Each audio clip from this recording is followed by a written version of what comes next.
નમસ્કાર, આધ્યાત્મિક મહાશક્તિમાં હું મોનાલી સોની આપ સૌનું સ્વાગત કરું છું। આજે આપણે વાત કરી રહ્યા છીએ કે આપણે જે અન્ન બનાવીએ છીએ, આપણે જો ખોરાક જે રાંધીએ છીએ તેમાં પણ વિશેષ રીતે કઈ ધાતુનો ઉપયોગ કરવાથી આપણા સ્વાસ્થ્યને લાભ પ્રાપ્ત થાય। આપણે સૌ કોઈ જાણીએ છીએ કે આપણા જે આપણા પૂર્વજો હતા, પહેલાના લોકો હતા અને ઘણા ખરા ગામડાઓમાં આજે પણ જે છે તે માટીના વાસણોનો ઉપયોગ કરવામાં આવે છે। કેમ તે લોકો આટલી બધી ટેકનોલોજી વધી ગઈ છે છતાં પણ તે લોકો વાસણોમાં જ રસોઈ બનાવતા હોય છે। તેનું એક ખૂબ જ અદ્ભુત કારણ હું તમને જણાવીશ તો તમે પણ ચોક્કસથી માટીના વાસણોમાં રસોઈ બનાવતા થઈ જશો। માટી જે છે તે આપણા શરીરમાં ઠંડક પ્રાપ્ત કરાવનારી છે, સાથે સાથે આપણા શરીર જે છે તેમાં પંચમહાભૂતોથી આપણું શરીર બનેલું છે, જેમાં એક પૃથ્વી તત્વ છે, એટલે કે માટી ને પૃથ્વી તત્વ સાથે જોવામાં આવે છે। માટીના વાસણમાં જ્યારે તમે ખાવાનું બનાવો છો તો એવું કહી શકાય કે આગ જે અગ્નિ તત્વ છે અને સાથે સાથે માટી જે પૃથ્વી તત્વ છે, તો પૃથ્વી અને આગનું એક મિલન થાય છે અને ત્યારબાદ જે વાસણમાં આપણે ખાવાનું બનાવીએ છીએ તેની અંદર થોડું એવું કહી શકાય કે આપણે પાણીનો ઉમેરો કરતા હોય છે, એટલે કે જળ તત્વ। આ ત્રણેયના એક એવું કહેવાય છે કે સંગમથી જ્યારે એક ખાવાનું બને છે તો તે ખાવાનું આપણા માટે ખૂબ જ સ્વાસ્થ્યપ્રદ હોય છે। સાથે સાથે એવું પણ કે જ્યારે માટીના વાસણોમાં ખાવાનું બનાવીએ છીએ તો માટીના વાસણમાં ખાવાનું ધીરે ધીરે બનતું હોય છે, એટલે કે તેને પકવતા થોડી વાર લાગે છે, માટે ખાવાના જે અન્ન છે તેના પોષક તત્વો પણ જળવાઈ રહે છે અને 100% પોષક તત્વો આપણને પ્રાપ્ત થાય છે। માટે નિયમિત જો તમે માટીના વાસણોમાં ખાવાનું બનાવો છો, માટીના વાસણોમાં ખાવાનું ખાઓ છો તો તમને ખૂબ જ સારો સ્વાસ્થ્યને લાભ પ્રાપ્ત થાય છે। સાથે સાથે માટીના વાસણમાં જ્યારે આપણે ખાવાનું બનાવીએ છીએ તો તે આપણા શરીરમાં જે છે તે યોગ્ય પોષક તત્વો અને ખનિજ જે છે તેનો પણ આપણને પૂરતો પ્રમાણમાં શરીરને મળી રહે છે। ત્યારબાદ આપણા શરીરનું જે પીએચ લેવલ છે તે પણ જો તમારે સરખું રાખવું છે તો તમે માટીના વાસણોમાં બનાવેલું ખાવાનું ખાશો તો તમારા શરીરનું પીએચ લેવલ પણ મેન્ટેન થશે, જેના કારણે તમારી શરીરમાં ચામડીને લગતા કોઈ રોગ જો તમને થતા હોય તે પણ તમારા દૂર થશે। ઘણીવાર આપણને એવું પણ કહેવામાં આવે છે કે તમે કોઈ પણ માટીના વાસણમાં ખાવાનું જે છે તમે ખાઓ અથવા તો તમે તેમાં થોડું પલાળીને રાખો છો અને ત્યારબાદ તેને ખાઓ છો તો તેમાં એક પ્રકારના એવું કહેવાય કે જે સારા બેક્ટેરિયા છે તેનો ઉદ્ભવ થઈ જાય છે અને સારા બેક્ટેરિયા જે તમારા પાચન તંત્ર માટે ખૂબ જ લાભ આપનારા હોય છે। માટે એવું કહી શકાય કે તમે માટીના વાસણોમાં ખાવાનું બનાવો છો તો તમારા માટે, તમારા સ્વાસ્થ્ય માટે તે ખૂબ જ સારો લાભ આપનારું છે। ત્યારબાદ તમને ખ્યાલ છે કે આપણા રાજા મહારાજાઓ ચાંદીના અને સોનાના વાસણોમાં ખાવાનું ખાતા હતા, તેની પાછળ પણ આરોગ્યની દ્રષ્ટિએ ક્યાંક ને ક્યાંક લાભ પ્રાપ્ત કરાવનારું ચોક્કસથી કહી શકાય, કારણ કે ચાંદીના વાસણો જે છે તેમાં તમે જ્યારે ખાઓ છો તો ચાંદી જે છે તે ધાતુ જે છે તે જલ તત્વની ધાતુ છે, એટલે કે તે તમારા શરીરમાં શીતળતા અને ઠંડક આપનારી ધાતુ છે। માટે તમે ચાંદીના વાસણોમાં જ્યારે તમે ખાઓ છો ત્યારે તે તમારા શરીરમાં એક પ્રકારની ઠંડક આપે છે, શીતળતા આપે છે। તમારા શરીરમાં જો કોઈ પણ એવો પિત્ત દોષ છે તો પણ તમે જો ચાંદીના વાસણમાં રાખેલું જમવાનું તમે ખાઓ છો તો ચોક્કસથી તે તમારા પિત્ત દોષને શાંત કરે છે।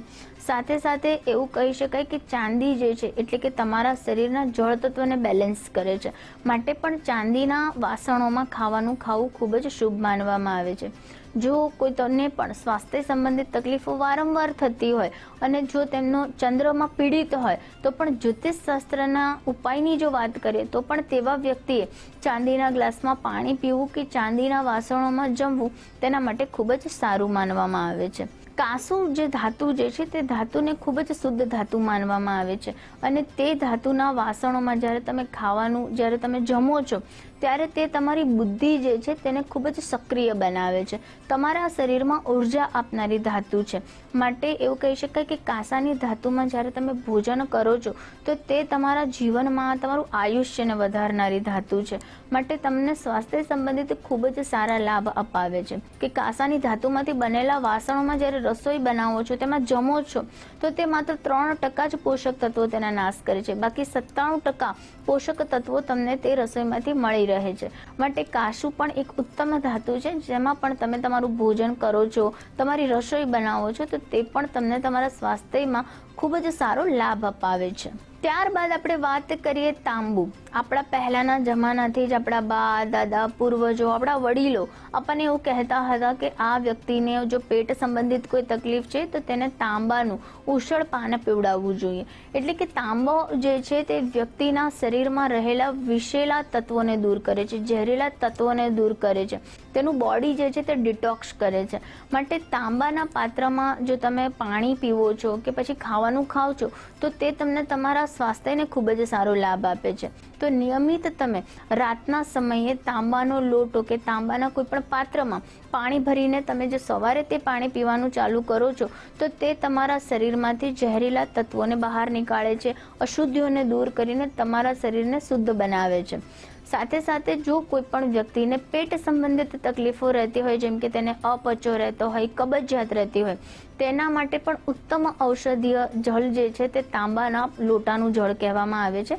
કે તાંબાના પાત્રમાં રાખેલું જળ જો તે વ્યક્તિ નિયમિત સવારમાં ભૂખ્યા પેટે એટલે કે નરણા કોઠે પીવે છે તો તે વ્યક્તિને પાચન સંબંધિત જેટલી પણ સમસ્યાઓ છે તે દૂર થાય છે. તેના શરીરને ડિટોક્સ એટલું સ્પીડમાં કરે છે કે જો તેને વારંવાર કે ઘણી જૂની પણ જો આ તકલીફ રહેતી હોય સ્વાસ્થ્યની તો તે પણ તેની ખૂબ જ ઝડપથી દૂર થાય છે. સાથે સાથે એવું કહી શકાય કે તાંબુ જે છે તેમાં તમે પાણી પીવો છો તો તે તમારા બ્લડ સર્ક્યુલેશનને પણ સારું બનાવે છે, લોહીની વૃદ્ધિ કરાવનારી ધાતુ છે. ત્યારબાદ આપણે વાત કરીએ તો લોખંડની ધાતુમાંથી બનેલા વાસણો જે છે તે તમારા શરીરમાં લોહીની ઉણપને દૂર કરે છે. જેમ કે તમે જ્યારે પણ તમારું ખાવાની રસોઈ જે છે તે લોખંડના પાત્રમાં પકવો છો તો તેનું જે લોખંડનું આયર્ન જે છે તે તમારા શરીરમાં તમને પ્રાપ્ત થાય છે, જે લોહીની ઉણપને દૂર કરે છે. જે વ્યક્તિને કમળો થયો હોય કે પછી પીલિયા કે પછી પાંડુ રોગ થયો હોય, શરીરમાં લોહીની ઉણપ વારંવાર સર્જાતી હોય તેવા વ્યક્તિઓએ વિશેષ રીતે લોખંડની કડાઈમાં બનેલું ખાવાનું પકાવવું જોઈએ અને તેવું ભોજન તે કરે છે તો તેના શરીરમાં લોહીની માત્રા જે છે તે તેને પૂરતા પ્રમાણમાં મળી રહે છે. એવું કહી શકાય કે લોખંડના વાસણમાં જમવું ન જોઈએ કારણ કે તે દરિદ્રતાની નિશાની છે, પરંતુ જો તમે ખાવાનું પકવવો છો તો તે તમારા માટે ખૂબ જ સારું લાભ આપનારું કહેવાય છે. માટે સ્ટીલના વાસણોનો સૌથી વધારે ઉપયોગ આપણે અત્યારના લોકો કરતા હોઈએ છીએ. સ્ટીલના વાસણમાં જ્યારે ખાવાનું બને છે તો તે તમારા આરોગ્યને કોઈ પણ પ્રકારનું નુકસાન નથી કરતું, પરંતુ સાથે સાથે તે તમારા આરોગ્યમાં કોઈ એવો સારો ફાયદો પણ નથી આપતું. પરંતુ હા, જે એલ્યુમિનિયમની ધાતુ આવે છે તે 100% નુકસાન કરાવનારી ધાતુ છે. એલ્યુમિનિયમની ધાતુ જે છે તેમાંથી બનેલા વાસણોનો જો આપણે ઉપયોગ કરીએ છીએ તો તે 100% તમારા જે ખાનપાન છે, તમારી જે રસોઈ છે તેના દ્રવ્યો, તેના પોષક તત્વોને નાશ કરે છે. કારણ કે એલ્યુમિનિયમનું જે તત્વ છે તેમાં એક બોક્સાઇટ નામનું એક કેમિકલ રહેલું હોય છે અને તેની ધાતુમાં બોક્સાઇટનું પ્રમાણ વધારે જોવા મળે છે, જે ક્યાંક ને ક્યાંક તમારા શરીરના અંદરના ભાગોને ડેમેજ કરે છે, જેમ કે લીવર છે, તમારા પેટના આંતરડાને નુકસાન કરે છે, તમારી પાચન શક્તિ નબળી બનાવે છે, ડાયજેસ્ટિવ સિસ્ટમ ખરાબ કરે છે.